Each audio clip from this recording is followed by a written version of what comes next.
You tormented souls.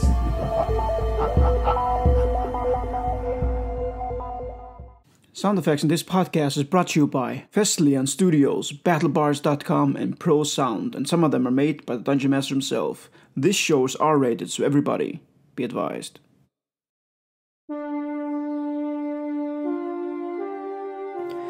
Hey guys, and welcome back to Nordic D&D, the Ariana Saga. My name is John, and I am your host, Dungeon Master, and narrator in this podcast. This is episode 10. In this episode, we're going to continue to follow Zovan, and he's going on a deep journey. It's going to be a good one, guys, so stay tuned. Most of the beautiful music used in this podcast is brought to you by Feslian Studios. Please go to their homepage and take a gander at what they have. It's so amazing. And let's not forget the sound effects, which make this podcast come so much more alive. Brought to you by BattleBards.com. Now there is an affiliate link on our profile you can click, so you can go to BattleBards and get a discount on subscriptions. By doing so, you let them know that Nordic D&D sent you. I want to show you a little taste of what BattleBards can provide, and after that we're going to have a stop at Camp Lore, and then we're going to continue listening to Zovan. If you like cool sound effects like we use in this show, like this one, and that one, some of this,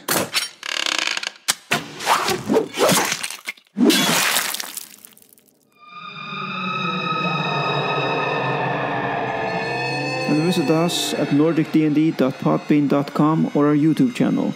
Take the link to battlebards.com, then you'll get a discount on subscriptions.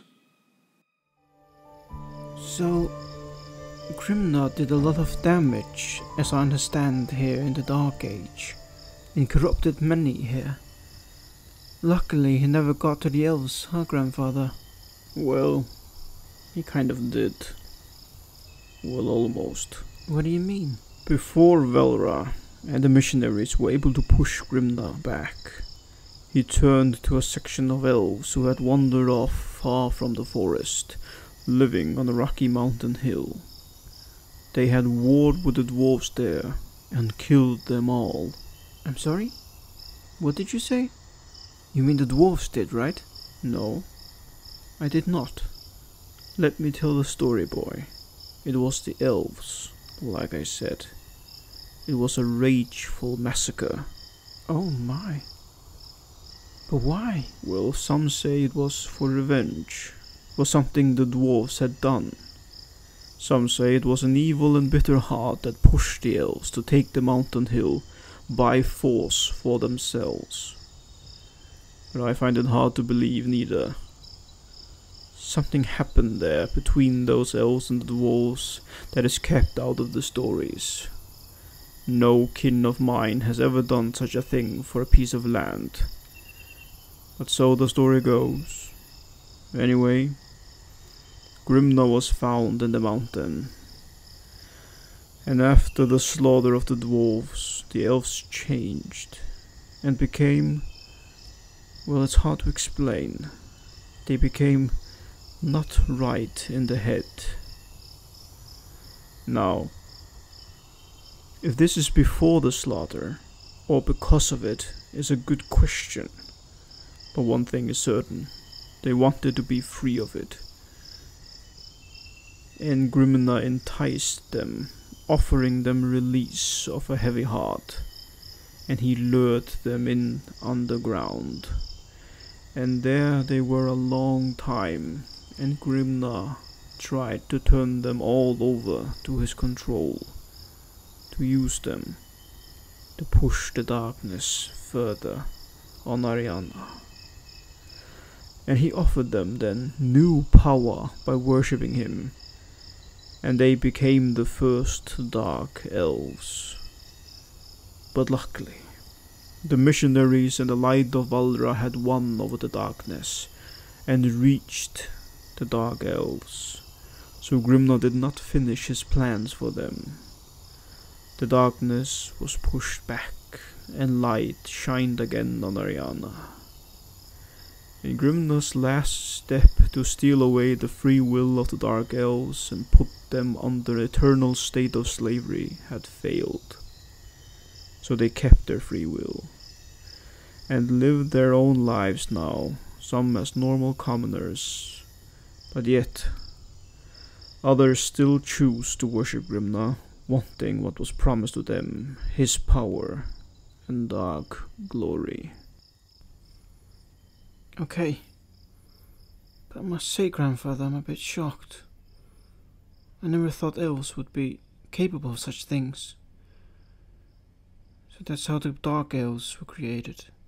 But I don't understand why, after keeping their free will, some still worship Grimna. Strange. I know, boy. There's much one does not understand. Power can be an evil thing.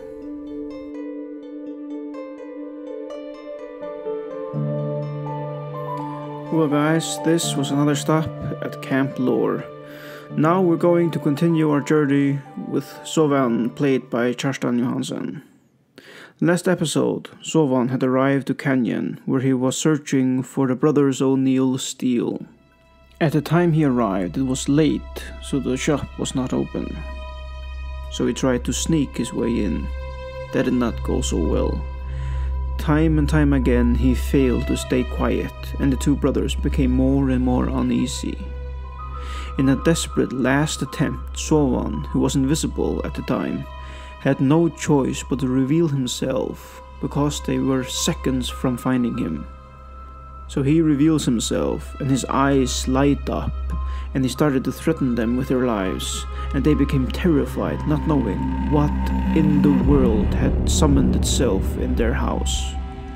So in deep fear they did what Zovan demanded, and they led him to Iris, who was bound in a chamber under the floor in the kitchen.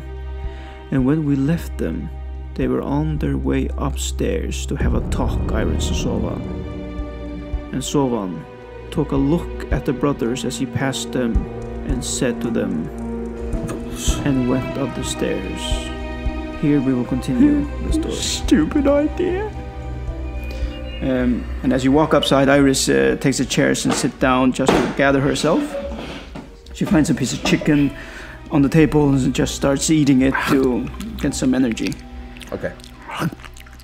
Then she looks at you and said, "But Zovan, I've been inspecting you, boy." You've been expecting me? I have, yes.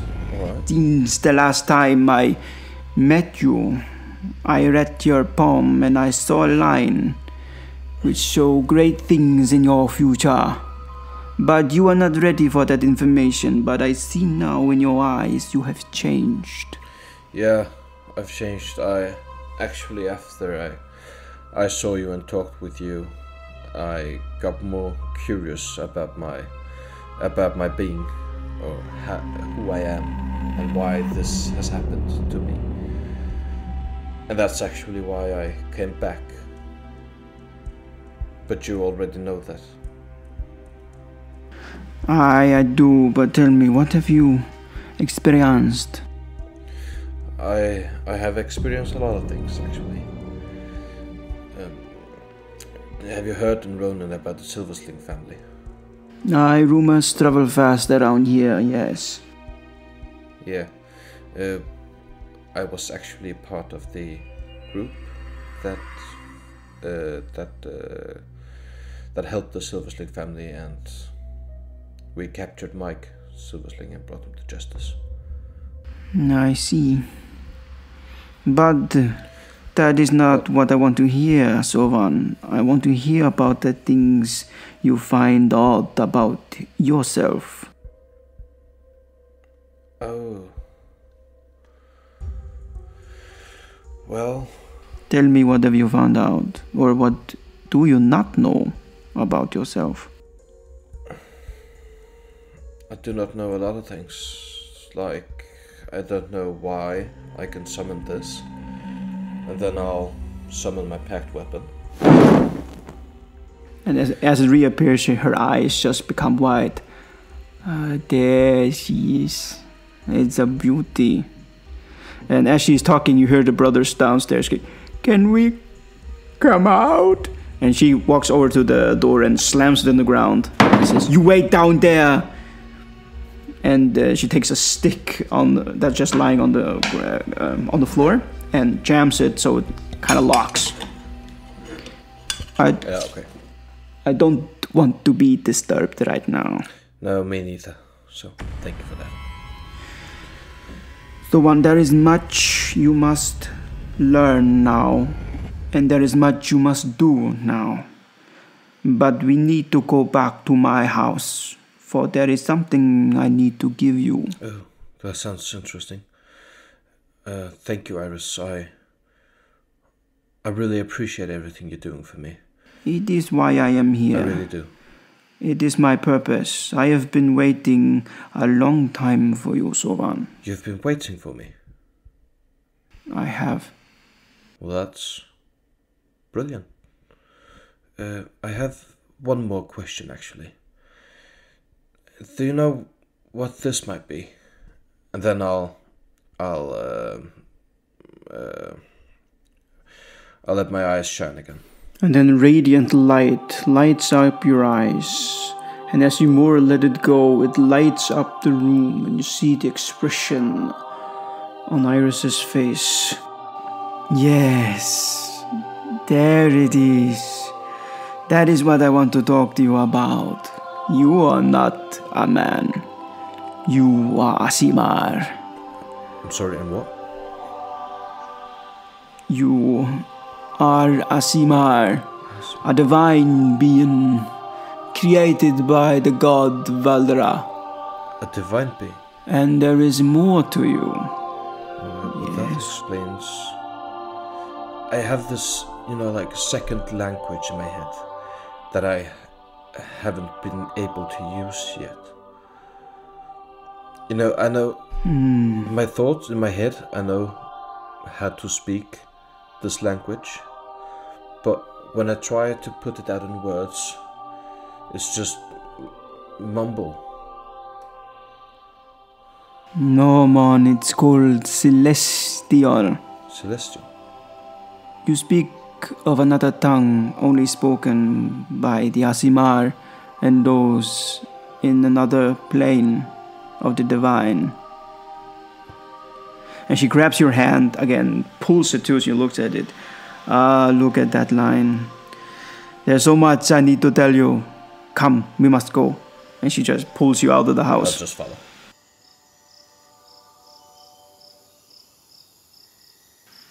And as you're standing outside, where is your horse? My horse? It's at Pormisam. We'll come on, boy. We must hurry. Yeah. And then we'll hastily go to the inn. I'm very sorry, Iris, but I haven't eaten in forever, and I haven't had a drink. Do you mind if I go in and grab something and just eat it while we're on the road? No, that'd be fine, boy. I don't want you to pass out on the tree. Thank you. It is not that far, but you need to eat. But yeah, I need to eat. I will make the horse ready. I will feed him some hay. All right. Just go inside. All right, thank you. I'll be right back. And then I'll head into Pormisam and I'll buy something to drink and something to eat. Okay. As you come to the inn, Pormisam, this time you go just through the crowd, straight to the bar, as you just described. And then there is a man standing at the door putting bottles on its place. And... Okay. Yeah, I'll just, raise my hand and say, "Excuse me, sir.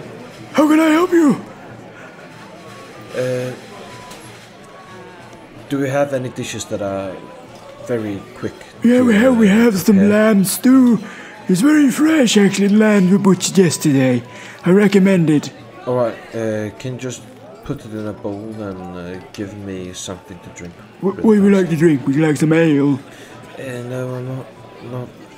Do you have any non-alcoholic beverages? Milk. Milk? Yes, fine. So give him a pint of milk and one of the lamb stews. Hurry. and he tells one of the waitresses to go get it. There will be 10 copper pieces.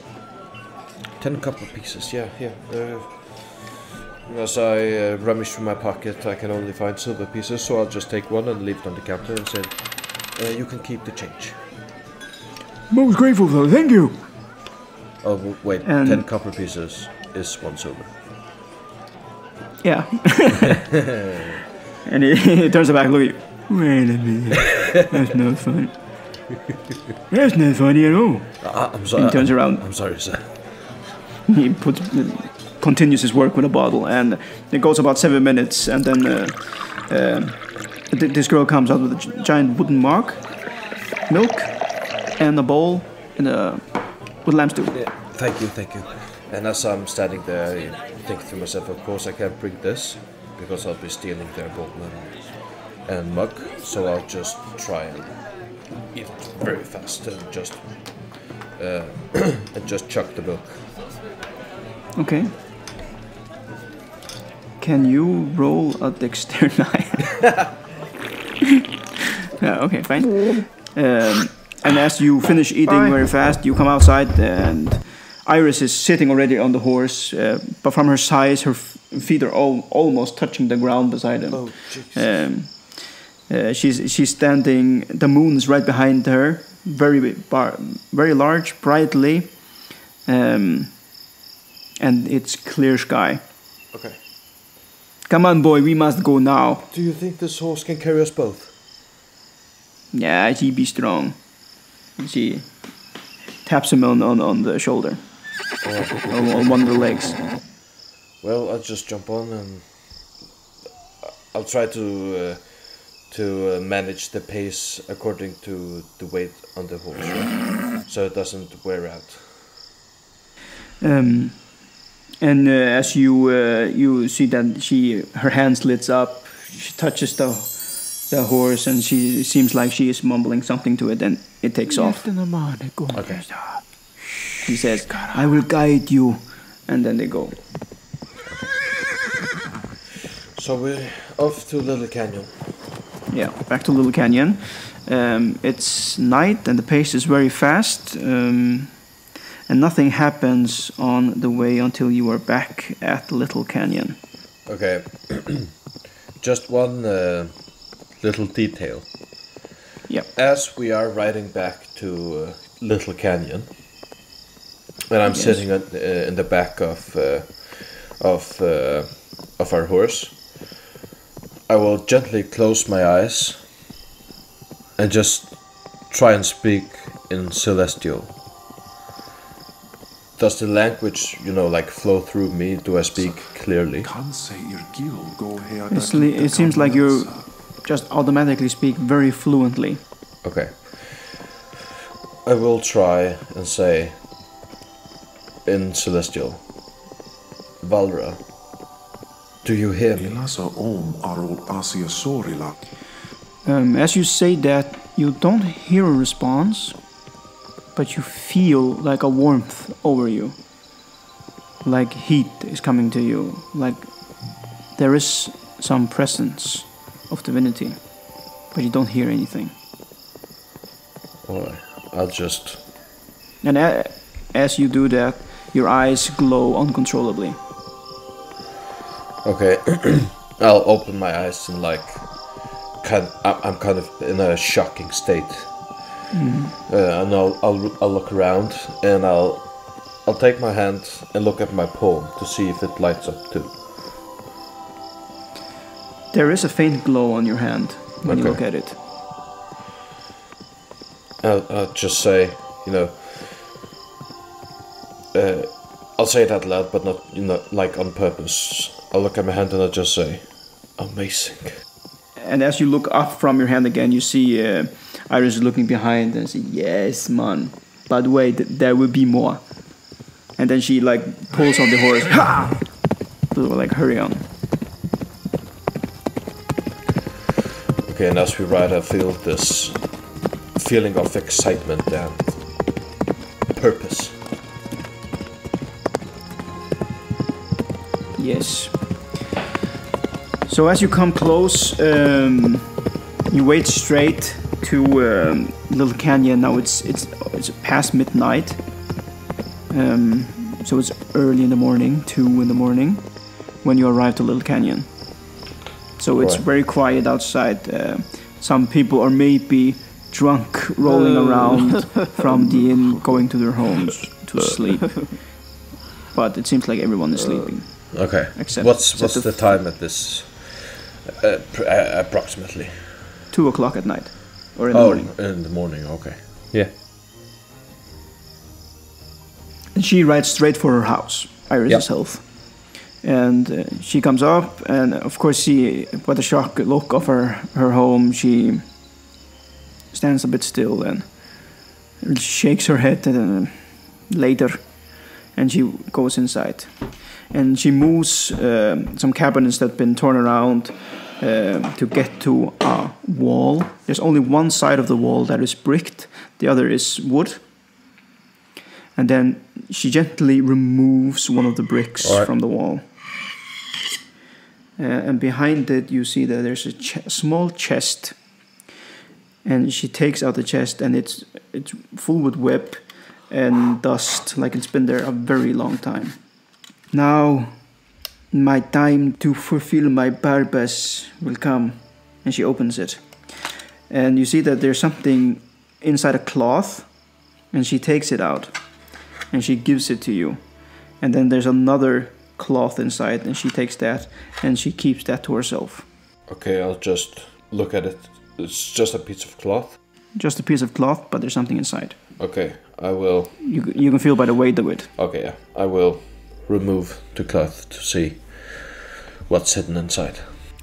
As you open it, you see that there is a small triangle. And it's extremely sharp on 2 of the edges. It has silver lines on the sharp edges, and it's gold in the middle. And the 2 edges are, like I said, sharp, and the last one has ridges on it, like broken ridges. Like it's broken off something. Okay. Iris, what is this? I cannot tell you. I can only show you, man. But now you must take a journey. And this journey can be very dangerous. But it must be fulfilled. It will be like a test to see if you are the chosen. Chosen? I will have to send you to the Shadowfell. Do you know this? To the what? No, of course you do not know this place. The Shadowfell is like a land like this, but it is covered in shadow and death. Oh. I will send you there, and this artifact in your hand will draw you to a place that you must go. But I tell you, Zovan, do not stray away from the path, because if you do so, I cannot get you back here, and you will be lost in the shadows. You'll not come with me? No, I cannot. This trip is for you alone. You are to face your destiny now, boy.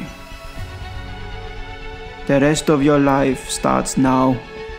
I feel this excitement inside of me, but it's mixed with a bit of fear. Fear is good. It makes you careful. Only the dumb have no fear. They run into death. No. Feels like I'm running into death. No, you will be guided. There will be eyes upon you. But just do as I say. Do not wander around and go off the path. You will be able to speak with me. I cannot speak with you. But you will hear a voice of someone down there. You will meet someone. Someone who is longing to meet you. She takes your hand, holds it very close. You must trust me, Zovan. Alright, I trust you. My entire life has been waiting for this moment. It is our intertwined destiny. When you come back, I will tell you everything. I will tell you who you are, and now what you are about to become. Alright. I trust you and I will complete this mission. I must say it's all very overwhelming for me, but I feel it too. This is what I'm supposed to be. It is. I will go. She takes the table that's been also turned around on her floor and lifts it back up. She takes some of her clothes that have been lying on the floor and winds it up like a pillow, lying it on the table. Boy, lie on this table for me. Okay. I'll just, sit myself up and lie down.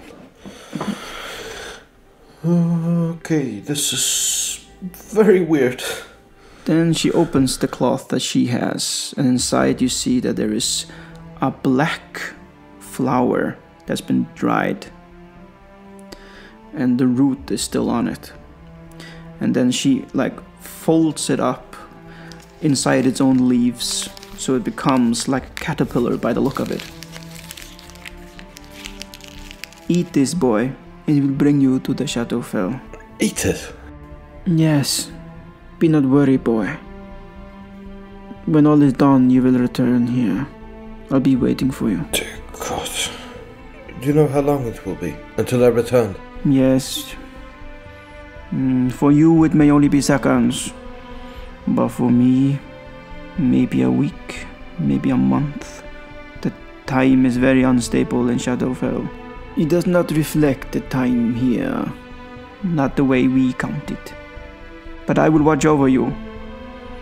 Because when you reappear right here on this table. Well, okay. Oh, okay. I'll just take the flower and swallow it whole. She puts her hand on your head, covering your eyes. And she starts speaking in a language that you don't understand. Chanting.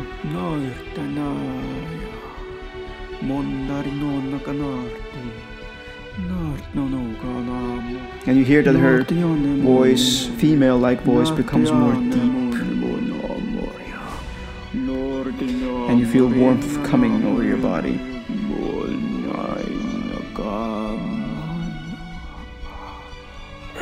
And as this is happening, I close my eyes and I say, Valra, please guide me.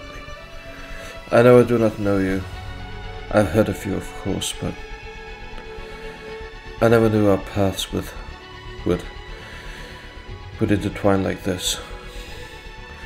Therefore I ask of you, please help me. And then you hear a very faint whisper, like, I am with you, my child. Fulfill your destiny. And then you feel some strong pain going through your body, and your falchion or your sword reappears in your hand. Just the shadow over you is covering your body, and then darkness.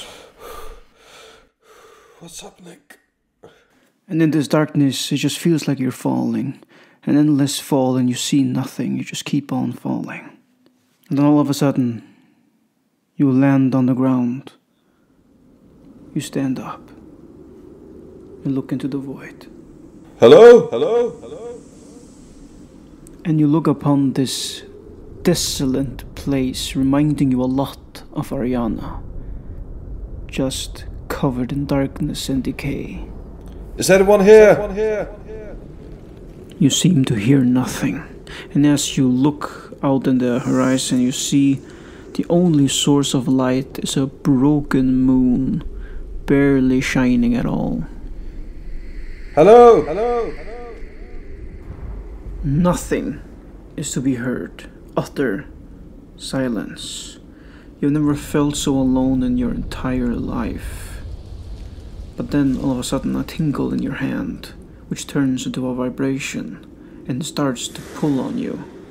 Suddenly your hand lifts up your arm to your shoulder height and starts pulling and pulling on you. Like it's trying to lead you somewhere. It's pulling you north. Okay. I guess I have to trust you. And I'll just try and follow wherever I feel like it's guiding me, of course. And for a moment, the pulling of your hand kind of stops. And you can open your fist and you see that it's the artifact that Iris gave you. This steel and gold triangle. Okay. I'll try and look at it check if it works, like a compass or anything. And yeah, it kind of does. Now the pulling has stopped in intensity, so it doesn't move your arm upwards again. But you feel it like it's magnetically drawing you in a direction, in a path that is barely visible for you. Okay, I will walk towards that direction. And you look upon a landscape that reminds you a lot like Ariana, but it's corrupt, broken and dried. The trees are leafless and dead. The ground is cracked and dried. You see carcasses, bones of dead animals lying around. There's no plants. Every river and pond is dried. It is utter decay to look upon. And then you started hearing whispers. Come here. Come to us. Over here. I do not care for this place. What's happening? I'll close my eyes, just try and, focus. I know, I feel uncomfortable in my own body, if you know what I mean. And as you try to move, it's kind of like moving underwater.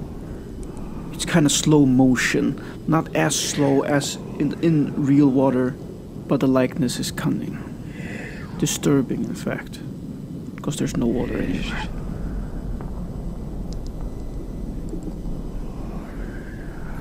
Then as you're walking, you kind of feel the vibration is still in your right hand, but something is pulling you in your left. And this kind of startles you, because a second ago, no one has been seen anywhere around this place.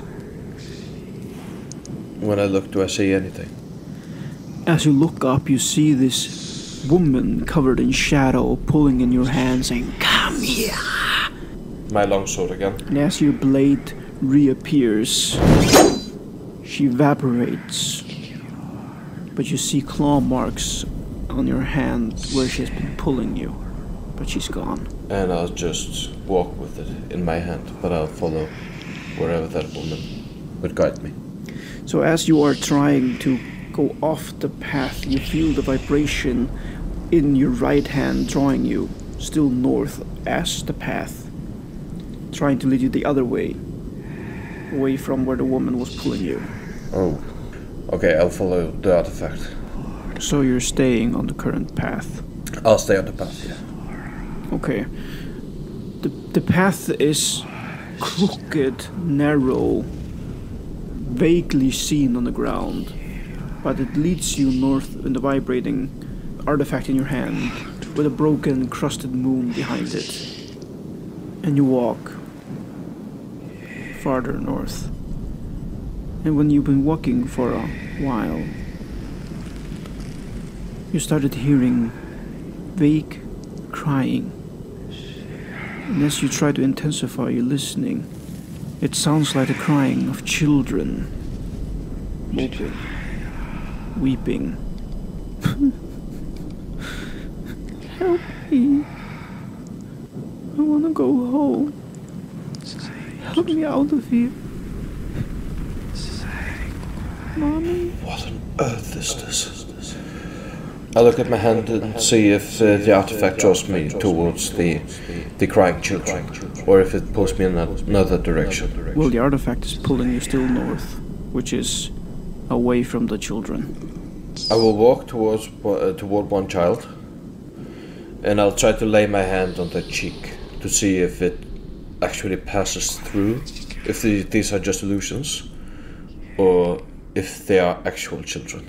So as you walk towards the child, it holds its hands up to you like a baby calling for its father to pick me up.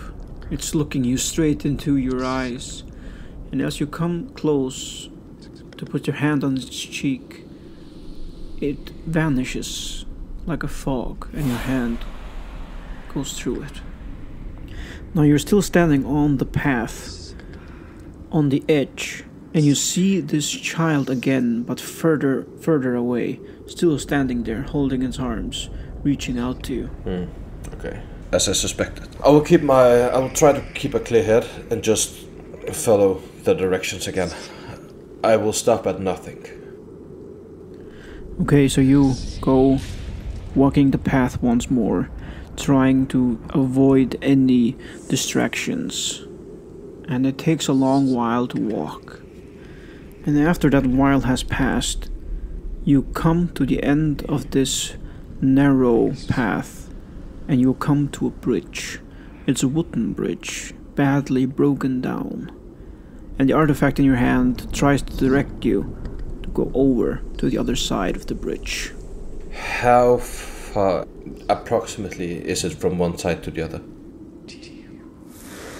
The gap is not that far. It's about 30 feet from one side of the broken bridge to the other.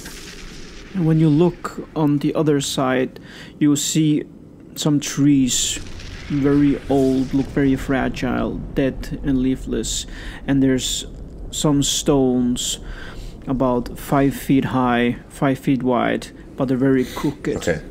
I will use Misty Step. I am briefly surrounded by silvery mist, and I teleport up to 30 feet to an unoccupied space that you can see.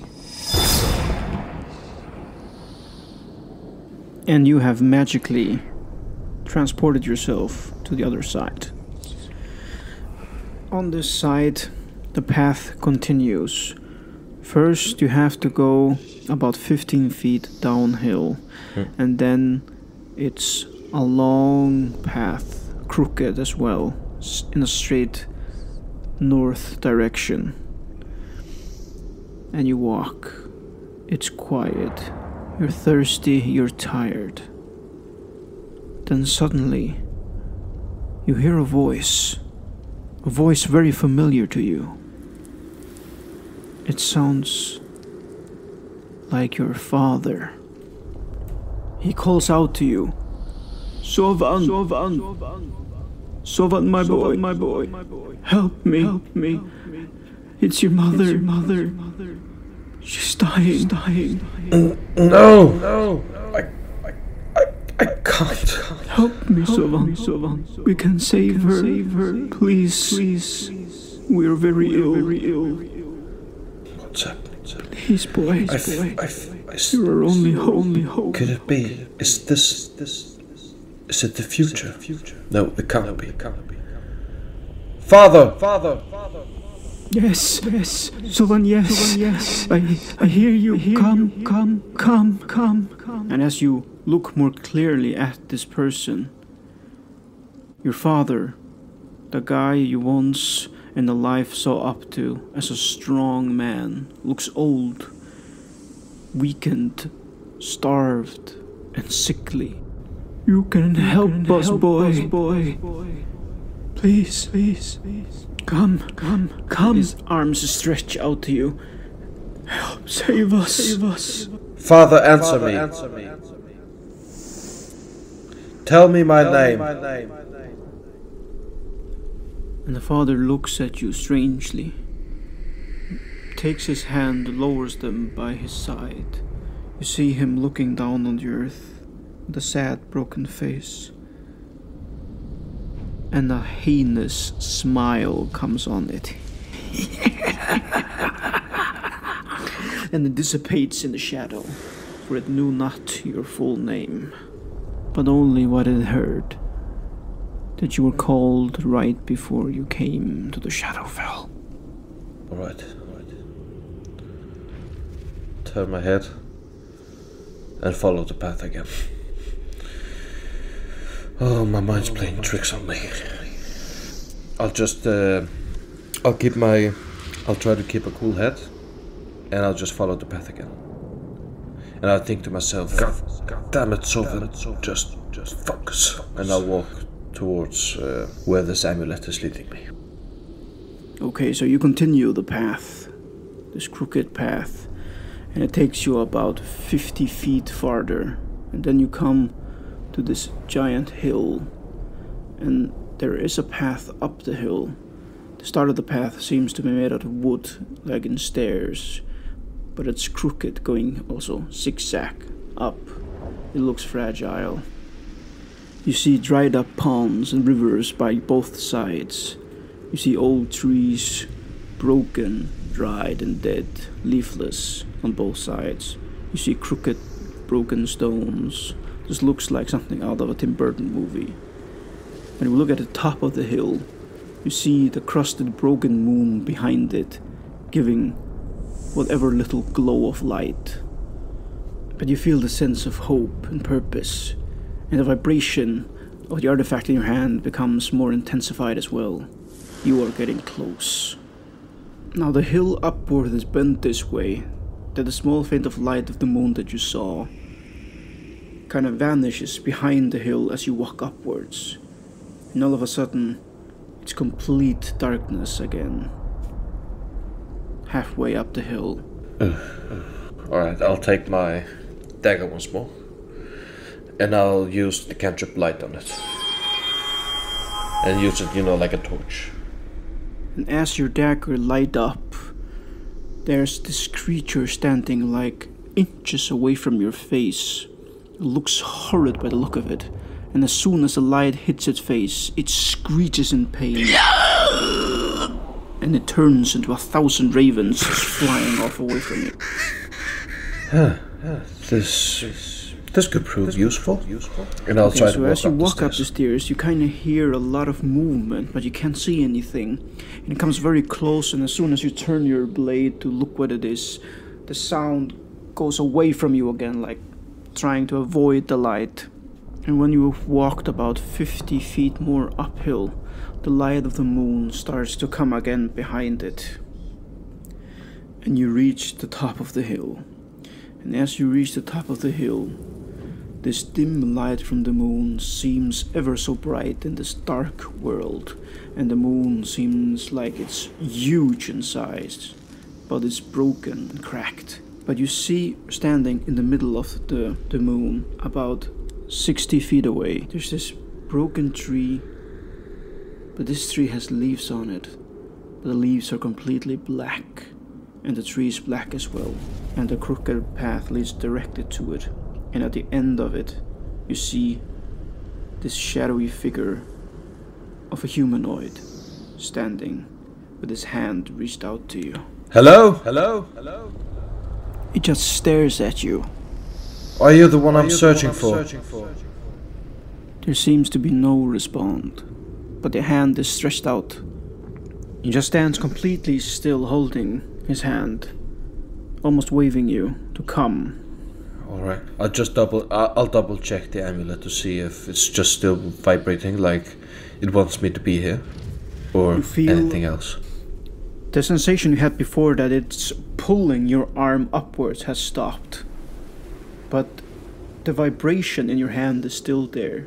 And as you open your palm, it looks like this triangle is pointing directly at this figure standing in front of you. Okay, I'll walk towards him. Yes, okay. You walk towards him. The entire time as you walk closer to him, he stands completely still without saying a word. And as you get close, you see the likeness of the shadow figure, like a giant man. He is standing there with both his hands out, arms stretched to you. And when you get about 15 feet away from him, he takes one of his arms behind his back, and the other left arm is stretched out still, and he opens his hand. And then you feel the sensation of being drained as the power is sucked out of you. What's happening? What's happening? What are you doing? Your shadow blade that reveals from your hand at moments of danger leaves you. I feel like a part of me has left me. If I try to... I'll try to conjure a minor illusion to see if it works. And as you try to cast your spell, you seem that it simply doesn't work like it used to. Like nothing happens. Something's wrong. Something has changed. Why are you doing this to me? Still, no answer. It just looks at you. Then all of a sudden, out of his hand comes the shadowy blade you've been wielding all this time. And it's pointing directly at you. I'll try to walk into the shadow to see if it hurts me. Okay, yeah, before you try to walk into the shadowy blade, can you make a perception check for me? Natural 20. Excellent, nice. Well, you notice as you are to walk into this blade of shadow, the blade seems to be missing the tip. It looks like it's broken off. And this being is just standing there completely still, not saying a word still, holding the blade right in front of your face. And you feel the intensity of the vibration in your hand becoming stronger and stronger. I will take my artifact, I'll lift it up and try and place it on the tip of the sword. As you take your artifact up and try to put it on the tip of the sword, it fits perfectly. And as it slips on, a strong explosion of light covers as far as the eye can see, and you see the shadowy figure being revealed as this beautiful ASMR warrior in full glory. And the shadowy blade that you've been wielding for so long has turned into this glorious steel blade, which is encrusted in gold around the edges.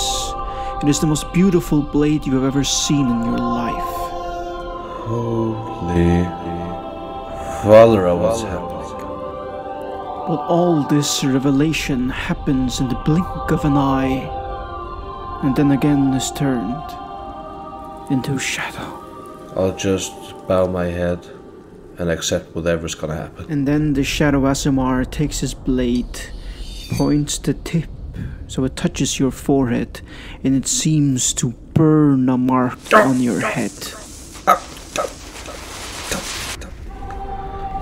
And then you feel a rush of intense power pressing onto your forehead, and then all of a sudden an explosion of light covers the entire shadowfell. It blows trees, tipping them over, the earth cracks, and the whole ground shakes in vibrations. And you feel the power of the shadow coming back into you. But it just feels more powerful than it has ever done before. You have never felt so much power so close to you. It is unbelievable. You feel you have become more powerful than before. Amazing. Before anything, I'll ask, who are you? In Celestial, I'll try to see if I can bring my thoughts into speech. My name is Asuran, the mighty, the betrayed, the fallen, the dead. Ashura. You are the chosen young Zovan, my instrument. You have made whole that which was broken. My blade of glory, Umbra Mortis. and I give it to you now in full, and channel my power to you. Were you bound to the Shadowfell before?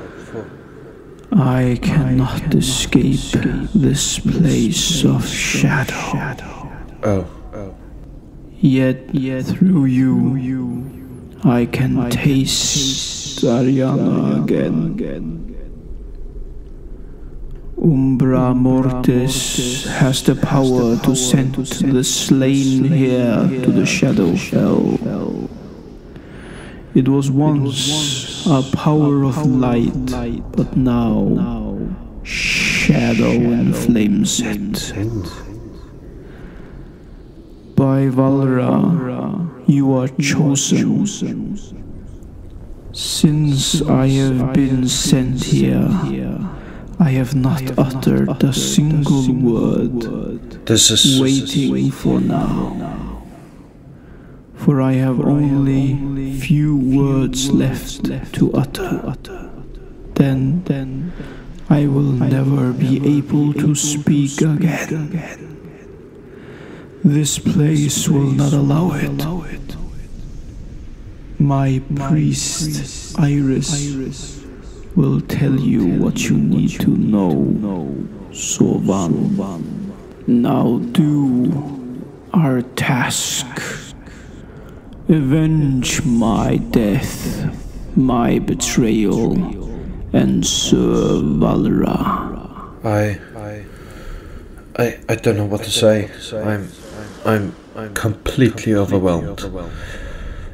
But I do accept this mission, and I thank you for trusting me. Wield Umbra Mortis once more in its full capacity. And I'll try to summon it.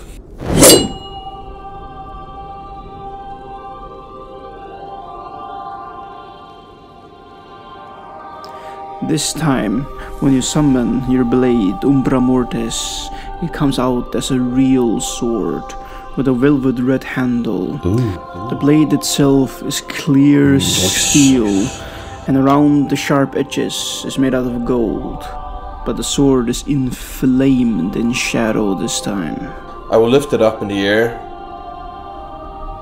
and I'll scream, "For Valra!" Now as you stand there with your sword in your hand reached up to the sky, yelling, a powerful beam of divinic light comes from the heaven, crashing upon you, cracking the ground underneath you, and you are sucked out of the Shadowfell. And you hear as you float away the last words uttered by Asuran. It is done. Go with Valra. You have become the last missionary.